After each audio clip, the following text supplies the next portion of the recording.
ሰላም ተማሪዎች እንደምን ቆያችሁ? ዛሬም በድጋሚ በእናንተ ጥያቄ መሰረት ከስድስተኛ ክፍል ሂሳብ መጽሐፋችሁ ላይ የምታገኙት ስለ ርቱዕ ወደረኛ እንመለከታለን ማለት ነው።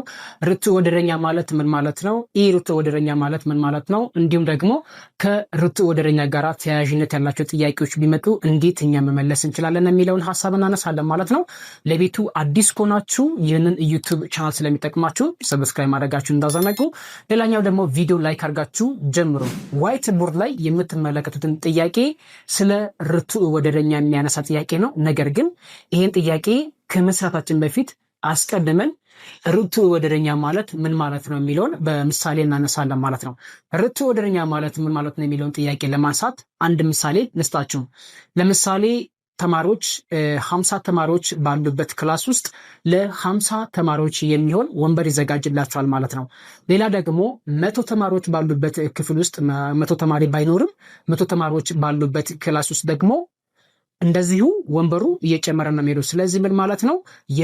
በክፍል ውስጥ የምናገኛቸው የተማሪዎች ቁጥር በበዛ ቁጥር የሚቀመጡበትን ወንበር በእነሱ ልክ ሊዘጋጅላቸው ይገባል ማለት ነው። ስለዚህ አሁን ምን ለማለት ተፈልጎ ነው? ስለ ርቱዕ ወደረኛ የሚለውን ጽንሰ ሐሳብ አሁን በተናገርኩት ምሳሌ መሰረት የተማሪዎቹን ቁጥር በጨመረ ቁጥር ተማሪዎች ደግሞ የሚቀመጡበትን ወንበር በዛው ልክ መጨመር አለበት ማለት ነው። ስለዚህ ርቱዕ ወደረኛ ማለት ይህንን ጽንሰ ሐሳብ ይዛል ማለት ነው።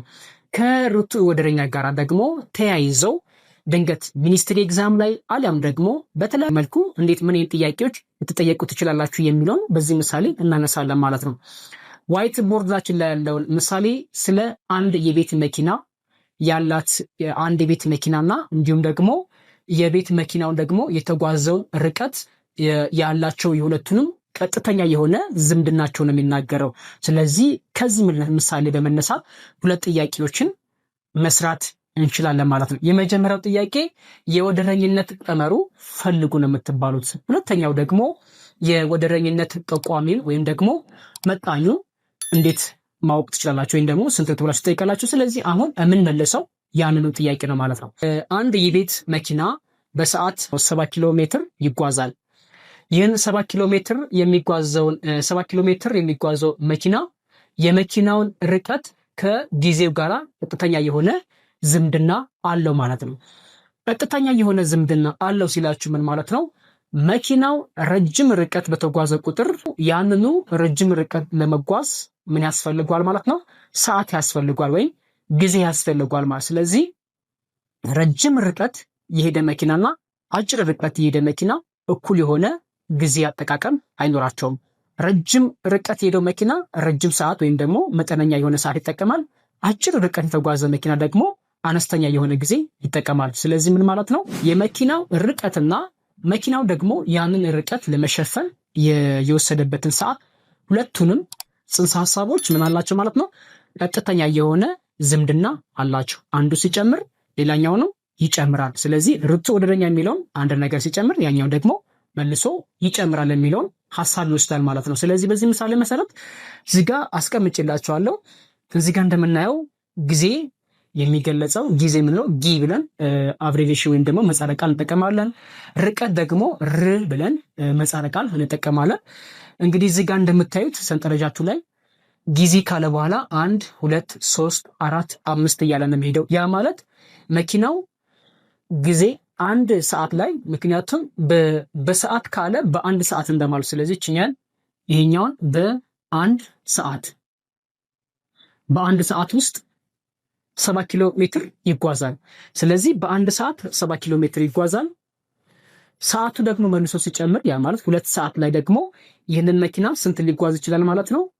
140 ኪሎ ሜትር መጓዝ ይችላል ማለት። ስለዚህ እነዚህን 140 በ3 ሰዓት ውስጥ ደግሞ 210 በ4 ሰዓት ውስጥ ደግሞ 280 ኪሎ ሜትር እና በ5 ሰዓት ውስጥ ደግሞ 350 ኪሎ ሜትር ይጓዛል ማለት ነው። ስለዚህ አሁን ቅድም እንዳልኳችሁ ምን ማድረግ አለባችሁ? ስለዚህ አሁን በዚህኛው ሰጠረዥ ምሳሌ መሰረት ከኛ የሚጠበቀው ነገር ምንድነው? እነዚህን ሁለት ጥያቄዎችን የግዴታ መመለስ አለብን ማለት ነው። የመጀመሪያው የወደረኝነት ቀመሩ እንዴት ማወቅ እንችላለን የሚለውን ከዚህ ሰጠረዥ በመነሳት የወደረኝነት ቀመሩ በሚገባ ማወቅ እንችላለን ማለት ነው። የወደረኝነት ቀመሩ እንግዲህ ጊዜው አንድ ሰዓት በሚሆንበት ሰዓት አንድ ሰዓት ላይ ይህ መኪና የተጓዘውን ርቀት ምን ያህል ነው የሚለውን ለመመለስ ርቀቱ 70 ኪሎ ሜትር ተጉዟል ብለን ማወቅ እንችላለን። በአንድ ሰዓት 70 ይሏል፣ በሁለት ሰዓት 140። ስለዚህ ጊዜ 2 ሰዓት ሲሆን ርቀቱ ደግሞ 140 ኪሎ ሜትር ተጉዟል። ጊዜ 3 ሰዓት በሚሆንበት ሰዓት ይሄ መኪና ርቀቱ ምን ያህል ተጉዟል ማለት ነው?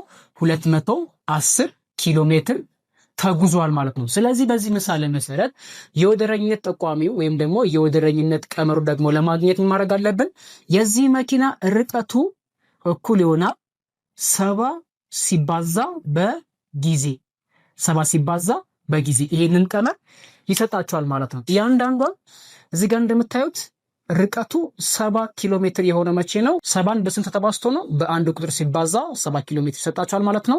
እንደገና ደግሞ ርቀቱ 140 ኪሎ ሜትር የሆነው መቼ ነው? 70ን ሲባዛ በስንት ተባዝቶ ነው? በሁለት ተባዝቶ ነው። 70 ሲባዛ በሁለት እንግዲህ ሁለት ማለት ደግሞ እዚህ ጋር እንደምታዩት ማንን ነው የሚያመለክተው? ጊዜ ያመለክታል። ስለዚህ 210 ርቀቱ 210 ኪሎ ሜትር የሆነው መቼ ነው ማለት ነው? 70ን በስንት ተባዝቶ? በ3 ተባዝቶ ነው። እዚህ ጋር ያለችውን 3 ቁጥር የምታመለክተው ወይም ደግሞ 210 ማለት 70 ሲባዛ በስንት እንደማለት ነው? በ3 እንደማለት ነው። ስለዚህ እችን 3 ቁጥር የምታሳያችው እዚህ ጋር ያለችውን 3 ቁጥር የሚያሳየን ጊዜ ነው ማለት ነው። ስለዚህ ይሄኛው ማለት በአጠቃላይ ምኑ ነው ማለት ነው? የወደረኝነት ቀመሩ ነው። ስለዚህ ይሄ የወደረኝነት ቀመሩ ነው። ደግሞ ከወደረኝነት ቀመር ውስጥ የወደረኝነት ጠቋሚ ወይም ደግሞ ሌላ ስሙ መጣኝ ብለን እንጠራዋለን። መጣኙ ብዙ ጊዜ በሂሳብ መጽሐፋችን ላይ ወይም ደግሞ ስንማረው ጠ ብለን ነው የምንሰይመው ማለት ነው። ጠ ብለን እንሰይመዋለን። ጠ ማለት የወደረኝነት ጠቋሚው ወይም ደግሞ መጣኙ በእንግሊዝኛ ደግሞ ኑሜሪካል ኮኤፊሽንት እንደማለት ነው። ስለዚህ ጠ ወይም ጠቋሚው ስንት ነው ማለት ነው?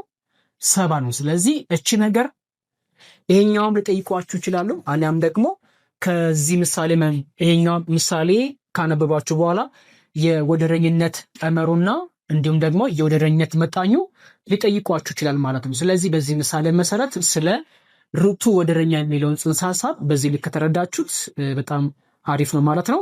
በቀጣይ ደግሞ በሌላ ቪዲዮችን እንገናኛለን። በቀጣይ ደግሞ በሌላ ጥንድ ቁጥሮችን አምጥቼ በጥንድ ቁጥሮችን እንዴት አድርጋችሁ እነዚህን ሁለት ነገሮች የወደረኝነት ጠቋሚውና መጣኙ እንዴት መፈለግ እንደምችሉ እንመለከታለን ማለት ነው።